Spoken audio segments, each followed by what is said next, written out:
Parking now. The term sovereign wealth fund was created just 12 years ago. These funds have become a tour de force of the investment landscape, marshalling over $7 trillion worth of investable assets. Over the next 30 minutes, we will be dissecting the role that these funds play in national economies and what they're likely to mean for the future. Join us for the CNBC debate, The Wealth of Nations.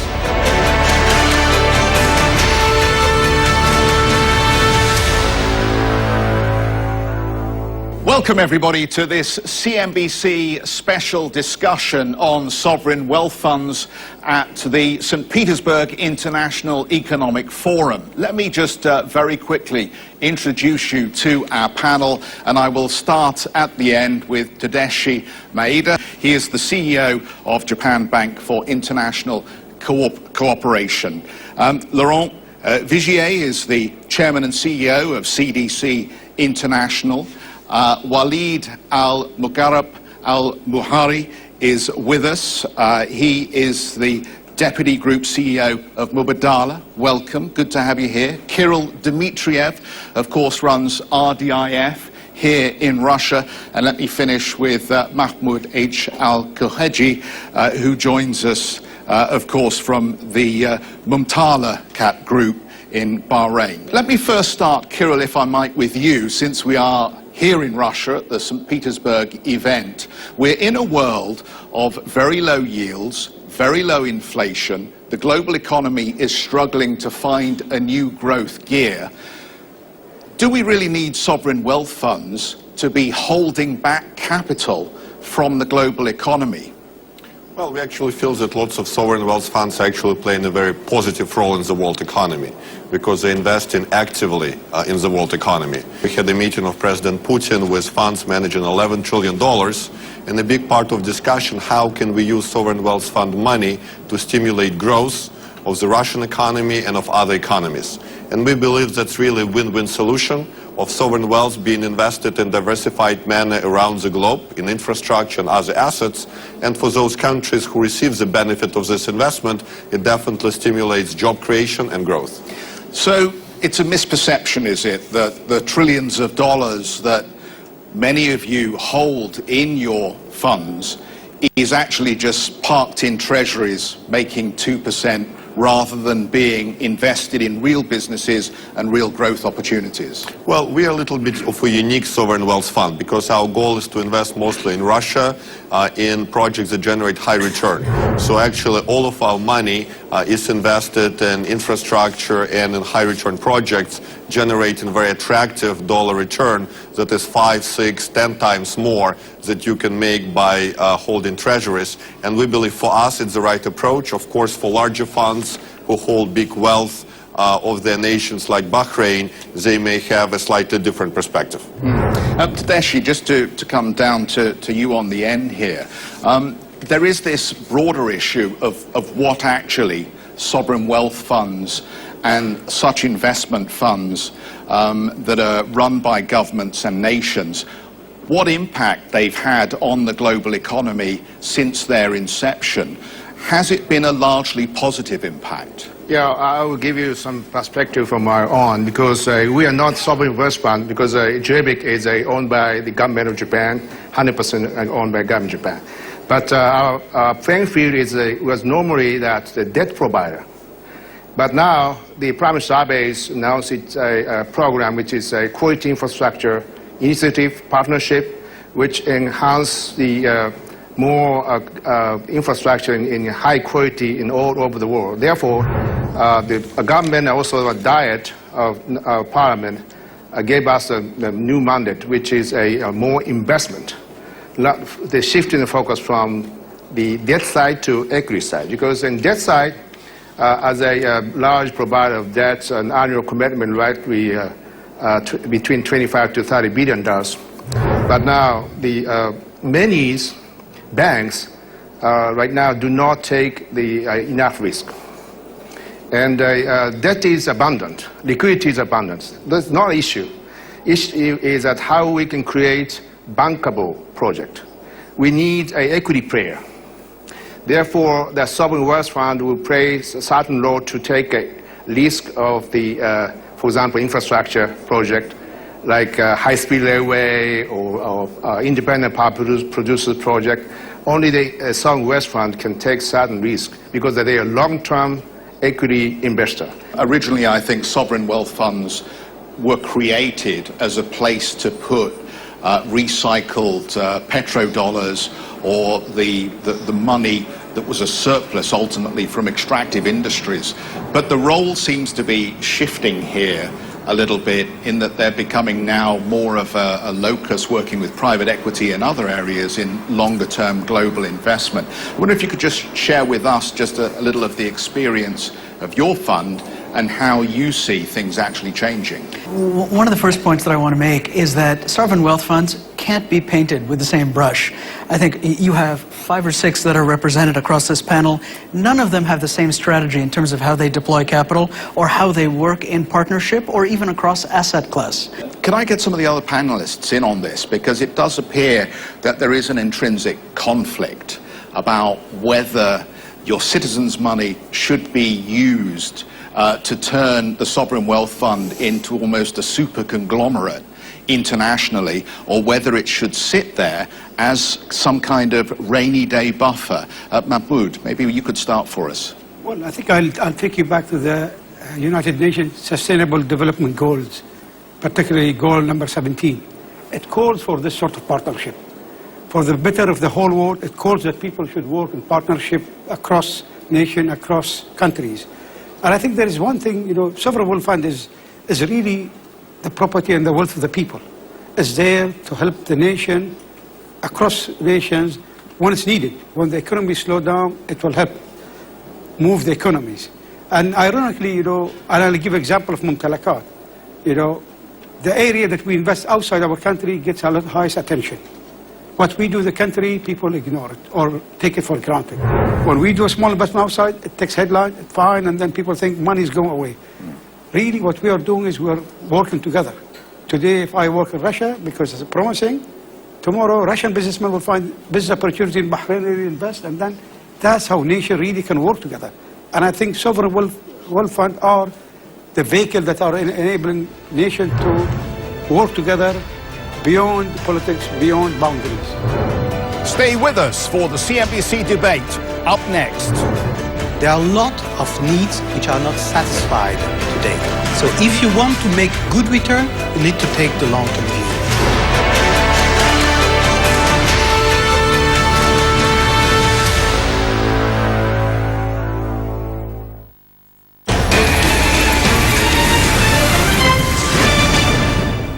The brave ones with Credit Suisse.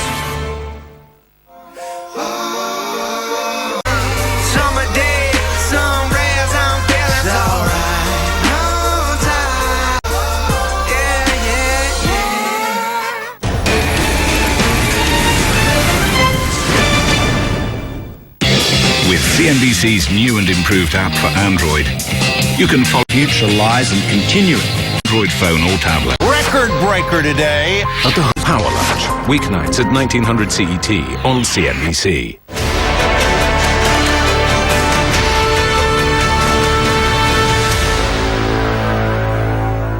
France has just gone through what was, in many respects, a remarkable electoral process. We now have a president who appeared not to come from any of the established political parties, and it just fits in with that whole cycle of surprises and shocks in political outcomes. I mean, to what extent is this making life quite difficult for institutions that think of themselves as long-term investors, founding investment decisions on very stable political situations?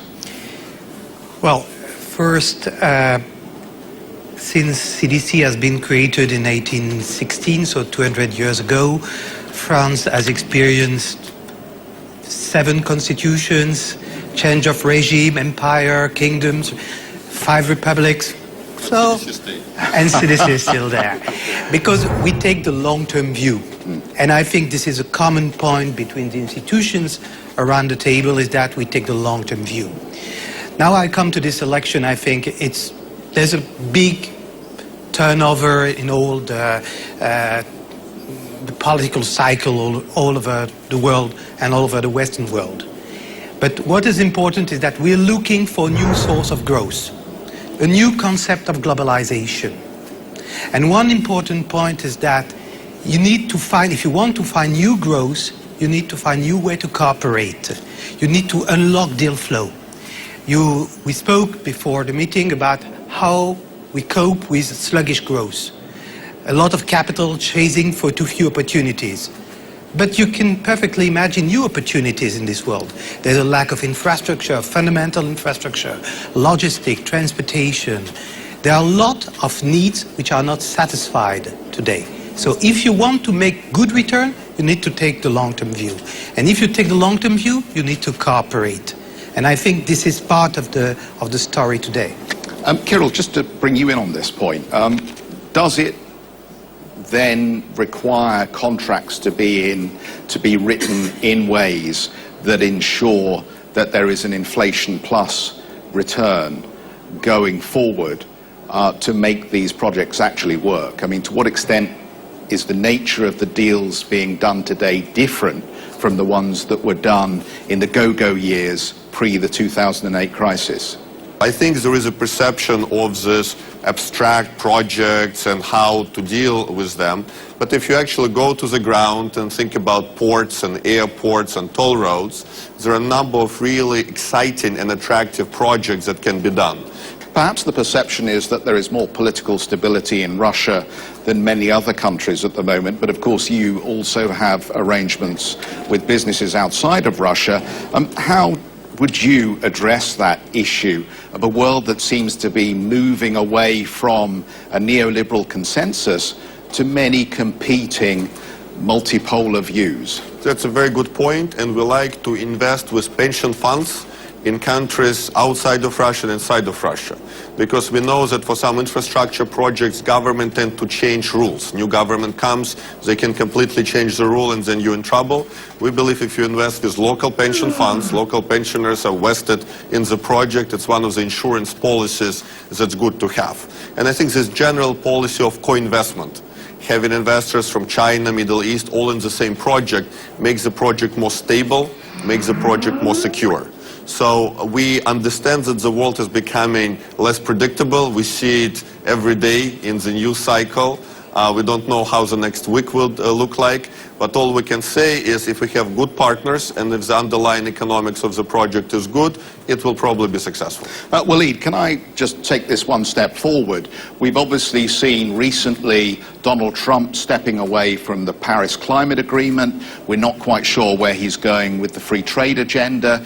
There are obviously now differences of opinion on many areas of policy that used to have common agreement. Is this going to mean that you and others in similar institutions actually just hit the pause button and think again about how you allocate capital into the United States or into other markets where these policies may have some longer-term impact? Thank you, Jeff. So we are continually assessing risk versus reward.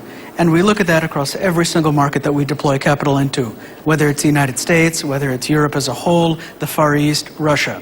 And as my friend Kirill said, one of the best hedges as you think about uncertainty and change is having great partners. And so those are partners that are either experts in the market and that have been there for years and years, or they are those who have some connection to large industry, especially if you're looking at something that's very specific. So ultimately, we always look at whether rules of the game change. And there have been many periods in history, whether it's in the United States, whether it's in China, whether it's in Russia, where rules are in flux. But that doesn't necessarily mean that you ultimately close the tap. All you do is decide, you quantify that risk, and then you decide what the risk-adjusted return that is acceptable to you ought to look like. And if you're able to find projects that satisfy that together with good partners, then nothing changes. And that, in many ways, I think, characterizes the way that we look at the United States and, frankly, everywhere else. So we certainly have not stopped investing in the United States. We're quite bullish about the economy, and something like 20 to 30% of our portfolio is exposed to North America. And just to bring that, Laurent, to you, because I think the situation in Europe now is, again, instructive in this broader issue of political uncertainty. We have this war of words around Brexit between Brussels and the UK. We have political consensus breaking down in all sorts of other areas.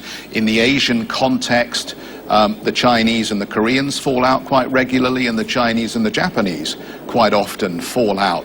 What we've seen since 2008 is a contraction of cross-border capital movement. Is there anything that the funds themselves can do in practical terms to try and restore some of the trust that doesn't seem to exist at a political level? Well,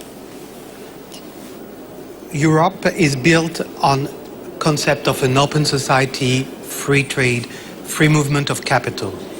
If you have shrinking globalization, then it's bad for Europe. First point. Then we see that growth now, the potential for growth is in the modernization of infrastructure in the developed countries, but it's also in the growth in the emerging countries. So we need to outreach to the emerging countries. And what's something is very interesting is that now there's a growing alignment of interest between Europe and emerging countries. I'd like to remind you, when President Xi Jinping went to Davos, he took the lead for a free trade economy. And I think that sovereign wealth funds can play a major role in building, because they represent a new wealth of nation. You know, the 54 sovereign wealth funds existing to date in the world represent $7.3 trillion capital, which is the same amount of capital as the 300 top pension funds, which means that if these funds cooperate in a more and more multipolar world, then they can help to reconnect this multipolar world and unlock growth. And for Europe, built on an open society, open trade, open flow, free flow of capital, then it's absolutely key to outreach to the emerging country, and sovereign wealth funds can be a driver for that. Mahmoud, you're nodding there. You want to come in? I think many years ago there was a lot of criticism to the sovereign wealth fund. And I think the cause for that was lack of transparency. To me, I believe that we have to be very transparent. We in Mumtalakat, we score, I don't know how, but 10 out of 10. We'd like to keep that ranking. It takes a lot of work to do that one. We need to be audited. We need to publish our account. We need to publish a statement. Everybody needs to know what we are doing. It's building trust across nation and within a nation. So it's very important that, partnership, we work together. Answer to your question, there are distrust in countries. We came here when a lot of people were having doubt about the Russian economy. We came in, the trust was there, we started showing a result. We built the trust. People started trusting the Russian economy because Russia is a big market. There's a lot of consumer demand there is. There are potential for investment. That's what we are building together. So really the key point is partnership. And that, I think, is a very important strategy we need to adopt and continue doing. Still a lot more to come in the CNBC debate, including... Could you give us a few tips as to where you think there will be growth going forward? We are looking at French SMEs who want to go global. Healthcare all around the world is extremely exciting. Healthcare, education, and renewables.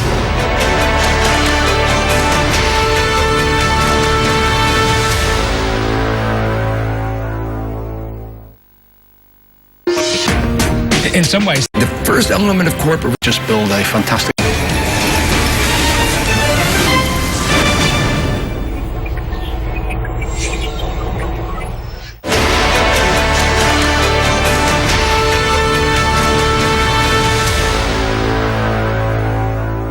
We've only got about 10 minutes left here, so what I want to do is give our audience the opportunity of the benefit of all the hard research you guys do into where the next opportunity is globally. Tedeschi, maybe I can start with you. Could you give us a few tips as to where you think there will be growth going forward? Will it be in equities? Will it be in debt? Will it be in alternatives? What are you putting money into at the moment? Well, now the most challenging right now is to make the cross-border infrastructure. That's the very tough project. For example, that we are now working on the Kuala Lumpur to Singapore high-speed railway. So it is a very difficult project because the two different countries now they try to make agreement. So these type of the collaboration, more horizontal collaboration, not vertical. Horizontal cooperation is very important to facilitate real infrastructure project like cross-border. Laurent, where are you going for yield at the moment?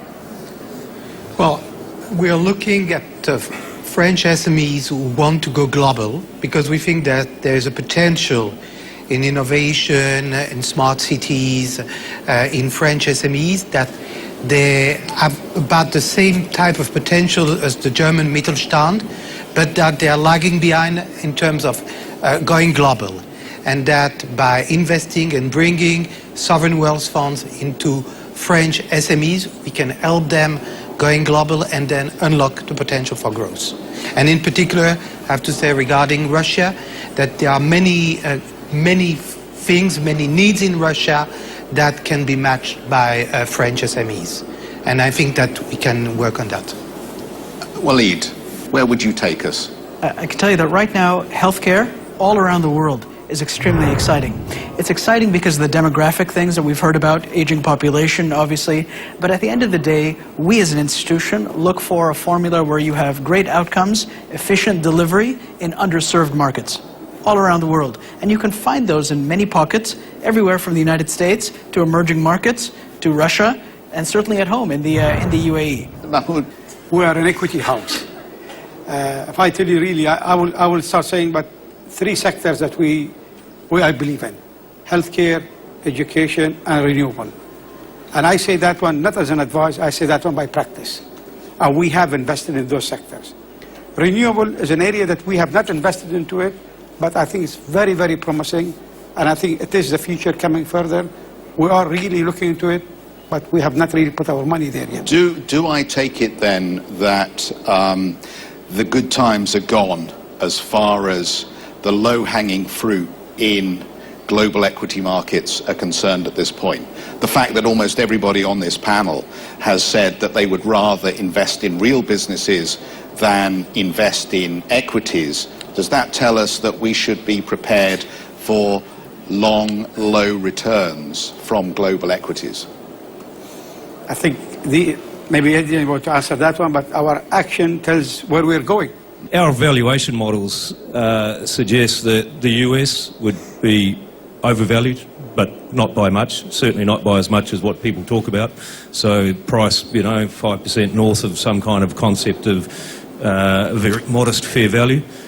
Europe, great value, prices well below any kind of medium-term fair value concept, so I'd be overweight Europe in the listed markets, as well as emerging markets. They have been absolutely hammered beyond any of the underlying long-term economic fundamentals. So, we're really saying square, slightly underweight US, overweight Europe, emerging markets. That is the contrarian nature of the investments that we are able to make. In terms of this low growth, low return environment, our fund has averaged 15% per annum over the last 5+ years, and we've been listening to this low growth, low return environment story. It doesn't actually exist out there. It's been a very unusual period. Kirill, you kicked us off. You can wrap us up here. The world feels like it's less certain than it was a few years ago, politically, economically. I think many of us are worried about where we go over the next decade or so. As we think about that, and we think about that uncertainty, perhaps give us not so much an investment idea for tomorrow, but an investment idea that runs for 5 to 10 years. Where would you have us go? Yeah. So I would say 4 things: infrastructure, agriculture, healthcare, and technology. And this is centered around human needs. So people need to be transported, and they need to transport goods. Agriculture, they need to eat, and there are major breakthroughs in that. Healthcare, we discussed this, and by the way, Mubadala has invested, for example, in Cleveland Clinic in UAE, which became the best clinic in the whole GCC place. And of course, technology. And we are discussing with Masa-san, we believe all of us will be of SoftBank replaced with robots. But before we do, people like to use technology, you know, and technology is a great area, including biotechnology. So we believe those 4 areas are really key, and they're based around basic human needs. Well, that's a wrap-up of the CNBC debate from the St. Petersburg International Economic Forum. Thank you for watching, and join us next time.